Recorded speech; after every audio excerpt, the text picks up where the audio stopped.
ayaa waxaana la gaarsiiyey in naloo fasira maanta sankana laga marmarinayo xamaas waa argagixiso dhaca waa dhac ma aqbalayn. السلام عليكم أصحاب قلقة كسر هذا يوتيوب كيكي مصطفى أوفيشال لايك وكومنتي يسار فضلا إنكم مازن رئيس وزراء الصومالية حمزة عبد برة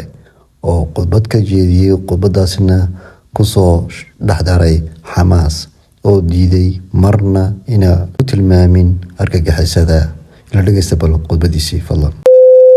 عالم الإسلامي waxaa laga dhigay inta la isku diray oo khawaarij mid loo soo diray oo qolo walba gudaheeda la isku mashquuliyay oo la cadaabay ayaa waxaana la gaarsiiyay in naloo fasira maanta sankana laga marmarinayo xamaas waa argagixiso dhaca waa dhac ma aqbalayn ma dhahayno heerkaas aan gaarnay kuraastu ha tagto cumrigu ha tagto laakiin waxaan rabnaa inaan dhahno ma yeelin أقبل منه سيدو إلهي بلن قاضي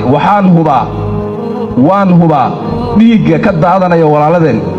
يدبعت هذا لقوها ياي وبداية التحرير بيت الأقصى أما مسجد الأقصى ما أنت أيوجدوا هاي بيت الأقصى أما مسجد الأقصى إنه الحروب ما أنت وجدوا هاي أقبل منه وحكة سكية wixii